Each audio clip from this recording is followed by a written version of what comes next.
कैसे ख्याल आ गया कि लोग इतनी रकम की खरीदो फरोख्त ऑनलाइन करते हैं, क्योंकि आज भी लोगों को ये लगता है कि ऑनलाइन कोई चीज़ लेंगे तो वो ठीक नहीं निकल सकती। ऑनलाइन का क्लासिफाइड का अगर आप देखें तो इनहेरेंटली उसके अंदर बहुत बेनिफिट, लाइफ अनलिमिटेड है, गाड़ी की तस्वीरें, गाड़ी की mileage, anything and everything related to car उसमें नजर आ रही है। क्या आप लोगों की मोटिवेशन क्या थी, किस तरह से आपने जो फर्स्ट स्टेप लिया कैसे?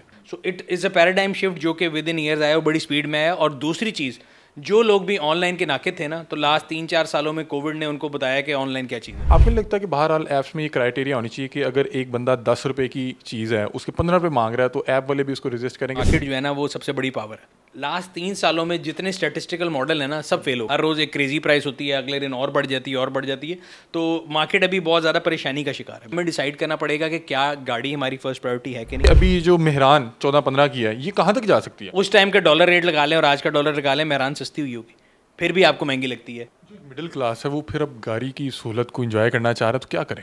नहीं कर सकता सर। मैं आपको बताऊं, ये तो वही बात है, अगर इलेक्शन लड़ना और झूठे नारे लगाने तो मैं कह दूं, लोग कहते हैं जी गरीब आदमी गाड़ी कैसे ले सकता है। अस्सलाम वालेकुम नाज़रीन, मैं हूं आपका मेज़बान अली हमज़ा और आप देख रहे हैं न्यू डिजिटल। नाज़रीन, आज आपकी मुलाकात बड़ी ख़ास शख्सियत से करवाने वाले हैं। आज हमारे साथ मौजूद हैं सुनील मंच। आप इन्हें जानते होंगे, आप इनकी यूट्यूब पे वीडियोस भी देखते हैं और पाक व्हील्स के फाउंडर हैं। आइए इनसे मुलाकात करते हैं। अस्सलाम वालेकुम। वालेकुम सलाम, कैसे हैं आप? अल्हम्दुलिल्लाह मैं ठीक ठाक, आप सुनाए खैरियत से हैं? अल्हम्दुलिल्लाह। सुनील भाई, सबसे पहले बताएं कि पाक व्हील्स का आइडिया किस तरह से आया?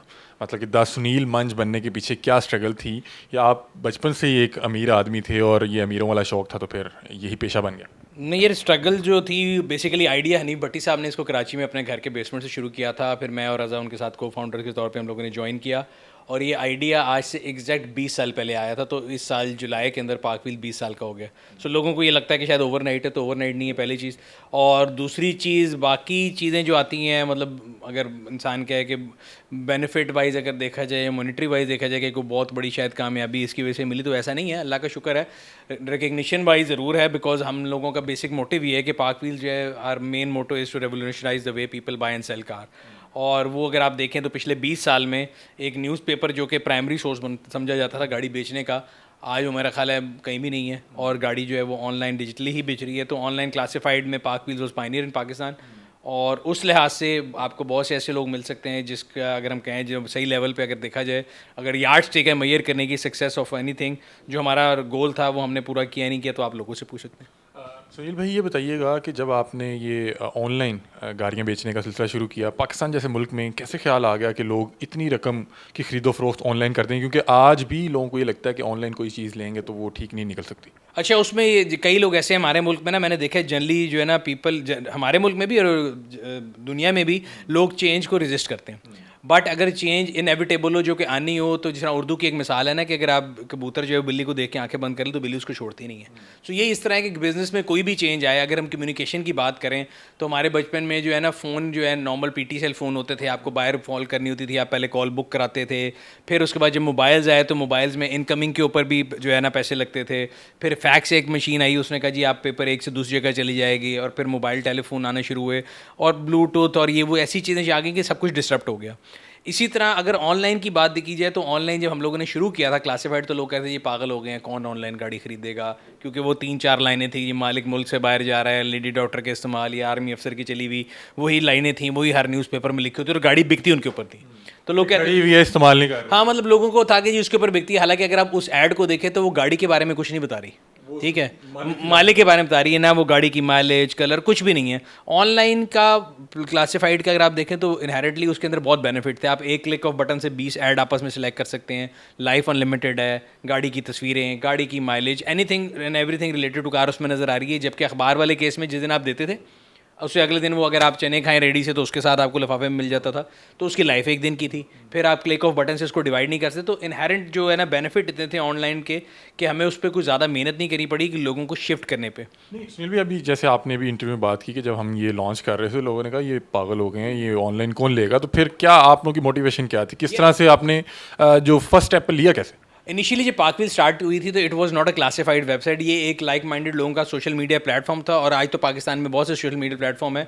If you go back in 2003, पाक wheel was the first social media platform in Pakistan, well before Twitter, Instagram, Facebook, orchid कुछ भी नहीं था। तो यहाँ पे एक लाइट माइंडेड लोग इकट्ठे होते थे हमारे फोरम पे, जिसको गाड़ी का शौक है, आपको मुझे, आप अपनी गाड़ी की तस्वीरें लगाऊं, मैं अपनी गाड़ी की तस्वीरें लगाऊं। तो 2 साल तक तो यही हुआ, 2003 से 5 तक। 5 में पहली दफ़ा क्लासीफाइड जब ऑन किए तो क्लासीफाइड में तब भी लोगों का ख्याल ये था, अप्रीहेंशन ये थी, बिकॉज उस टाइम पे इंटरनेट भी अगर आप देखें तो एक हमारे इन्फेंट फेज़ में था। डायल अप इंटरनेट था, आप इंटरनेट में लाते थे तो नीचे से अम्मी फ़ोन उठा ले तो बंद हो जाता था, तो वो ज़माना था। बट जब आपका इंटरनेट शिफ्ट आया, आपके लैपटॉप पे आया, उसके बाद हैंड हेल्ड पे आया, अब तो तकरीबन आप समझ लें कि 60 to 70% ट्रैफिक आपकी इंटरनेट की जो है वो आपके मोबाइल टेलीफोन से आ रही है। हमारे मुल्क में जो 3G 4G का रेवोल्यूशन आया वो भी किसी ने नहीं सोचा था। लोग कहते थे जी ये पढ़े लिखे लोग ही यूज़ करेंगे स्मार्टफोन। अब आप देखें, मैं देखता हूँ जितने आपके पास रिक्शा है, मोटरसाइकिल है, रेडी वाला है, सब स्मार्टफोन यूज़ कर रहे हैं। So it is a paradigm shift जो कि विद इन ईयर्स आया, वो बड़ी स्पीड में आया। और दूसरी चीज़, जो लोग भी ऑनलाइन के नाकिद थे ना, तो लास्ट 3-4 सालों में कोविड ने उनको बताया कि ऑनलाइन क्या चीज़ है, क्योंकि लोगों के कारोबार बंद हुए, गवर्नमेंट आपको दुकानें नहीं खोलने दे रही, सारा कुछ लेकिन ऑनलाइन चल रहा था। तो इसकी वजह से बहुत ज़्यादा एकदम ग्रोथ जो है ऑनलाइन में पिछले 3-4 साल में आई। अच्छा सुनील भाई, जहाँ पे आपने ऑनलाइन ये ख़रीदो फरोख्त के फ़ायदे बताए, वहाँ पे बड़े नुकसान आता है। मतलब कि अगर आपकी ही वेबसाइट की बात करूँ, पाक व्हील्स, वहाँ पे एक गाड़ी है, उसकी 10 लाख कीमत है या 20 लाख कीमत है, उसकी ओवर प्राइसिंग करके एक बंदे ने 35 लाख लगा दी। और देखने वाला जब देखता है कि यार पाक व्हील्स पे फ़लाँ गाड़ी की 35 लाख कीमत लगी है, वो अपनी गाड़ी की भी 35 लाख मांगने लग जाता है। आपको नहीं लगता कि बहरहाल ऐप्स में ये क्राइटेरिया होनी चाहिए कि अगर एक बंदा 10 रुपये की चीज़ है उसके 15 रुपये मांग रहा है, तो ऐप वाले भी उसको रजिस्ट करेंगे, भाई तुमने ये ओवर प्राइसिंग की हुई है, उससे मार्केट को कहीं ना कहीं फ़र्क तो पड़ता है। वो बंदा उसी रेट को देख के वो अपनी चीज़ की भी कीमत बढ़ा देगा और आहिस्ता आहिस्ता वो मार्केट ही उसी प्राइस पे आ जाएगी। ठीक है, अच्छा मैं इकोनॉमिक्स का स्टूडेंट हूँ तो मैं आपको इसको इकोनॉमिक्स में समझाता हूँ। 1 मिनट के लिए ऑनलाइन को छोड़ते हैं। कोई भी जो मार्केट है उसमें 2 साइड है, supply and demand. Supply and demand decide करती है कि मार्केट की प्राइस ऊपर जाएगी कि नहीं। एग्जांपल है कि अगर किसी चीज़ की बहुत ज़्यादा सप्लाई हो जाएगी तो उसकी डिमांड उतनी नहीं रहेगी, वो प्राइस नीचे आना शुरू हो जाएगी। अगर डिमांड बहुत ज़्यादा होगी तो फिर प्राइस ऊपर जाना शुरू हो जाएगी। जैसे गाड़ियों में डिमांड ज़्यादा हुई तो ऑन आ गया, नहीं थी तो ऑफ आ गया। अब आ जाते हैं डिजिटल पे। डिजिटल पे मैं आपसे एग्री करता हूँ कि लोग ज़्यादा प्राइस मांगने की कोशिश ज़रूर करते हैं, उसका नुकसान होता है। देखें, एट द एंड गाड़ी मिलनी मार्केट प्राइस के ऊपर ही है। मैं अगर अपनी 10 रुपये की चीज़ 35 की लगाऊंगा तो वो जो दूसरा बैठा है शायद वो 10 की लगा के बेच दे, वो बिक जाएगा। ओवर टाइम करेक्शन आ जाती है, वो कोई इशू नहीं है। सबसे बड़ा जो ऑनलाइन या ऑफलाइन हमारे मुल्क में जो फ्रॉड होता है वो ये होता है, जो मैं लोगों को बताता भी हूँ, उसमें ऑनलाइन की गलती नहीं है कि लोग मार्केट से नीचे डिमांड करेंगे, फिर आपसे बोलेंगे जी कोई हमें ऑनलाइन पैसे जमा करा दो, और वो आप पैसे जमा कराते हैं और बाद में फ़ोन नहीं उठाते। That is the thing where we have to look. देखें, सिंपल सी बात है कि ऑनलाइन हो ऑफलाइन हो, आपने अक्सर देखा होगा अखबारों में इश्तिहार आ रहे होते हैं, फिर लोगों के साथ इस तरह के फ्रॉड होते हैं। तो लोगों को पहला मेरा हमेशा गोल, हमेशा कहता हूँ कि सबसे इंपॉर्टेंट चीज़ याद रखें कि मार्केट जो है ना वो सबसे बड़ी पावर है। मार्केट उसकी प्राइस को डिफाइन करती है। अगर आपको कोई चीज़ मार्केट से ऊपर मिल रही है तो बड़ी ओपन सी चीज़, आप उसको कॉल नहीं करेंगे। ठीक है, मैं अगर एक मॉनिटर बन के डंडा पकड़ के बैठ जाऊँ कि जी मैंने अली हमजा ने ऐड लगाया 12 लाख का, मैं इसको 10 करूँगा, आप कहोगे तुम कौन हो, मैंने अपनी गाड़ी में टायर अच्छे डाले, फ्लार डाला है, so I can not be a monitor.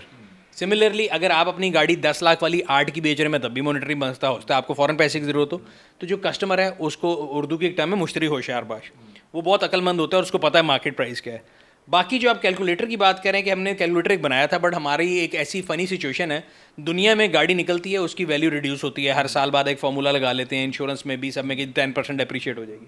Pakistan में पिछले 3 साल के अंदर गाड़ियों की प्राइसेस इतनी दफ़ा ऊपर गई हैं कि आप कोई भी स्टैटिस्टिकल मॉडल लगा लें वो फेल हो जाता है। आप कहते हैं जी मेरे पास यूज़ गाड़ी की प्राइस है वो इतनी की होनी चाहिए, वो मार्केट में ऊपर से ऊपर जा रही है। रीज़न ये है कि आपके रुपए की वैल्यू नहीं है। तो उन्होंने जो गाड़ी 12 लाख में निकलवाई हुई थी वो 25 लाख में उन्होंने सेकंड हैंड बेची। हाँ जी बेचिए, बट वो भी मैं ये हमेशा बताता हूँ कि वो अपने आप को धोखा दे रहे थे। वो 25 दे के खुश होते हैं। अगर वो उस दिन को कन्वर्ट करें कि 12 लाख के उस दिन डॉलर कितने आते थे और 25 लाख के कितने हैं, तो उनको लॉस ही होगा। और वो दोबारा 25 में वो उसी यानी कि गाड़ी भी नहीं ले सकते, नहीं मिलेगी। तो ये मैं बता रहा हूँ कि हम डिक्टेशन उस तरह से नहीं देते, मार्केट अपने आप को खुद डिक्टेट कर लेती है। लेकिन अनफॉर्चुनेटली हम पाकिस्तान के अंदर जो है ना, पाहिर कैली ब्लू बुक होती है, डिफरेंट बुक्स हैं जिनसे आप वैल्यू निकाल सकते हैं। हमने भी फॉर द लॉन्गेस्ट टाइम बनाई थी और बड़ी अच्छी चलती थी, बट लास्ट 3 सालों में जितने स्टैटिस्टिकल मॉडल है ना सब फेल हो गए। अब तो मेरे से कोई मशवरा मांगे ना फलानी गाड़ी कितनी, मैं कह रहा मुझे नहीं पता भाई। हर रोज़ एक क्रेजी प्राइस होती है, अगले दिन और बढ़ जाती है और बढ़ जाती है।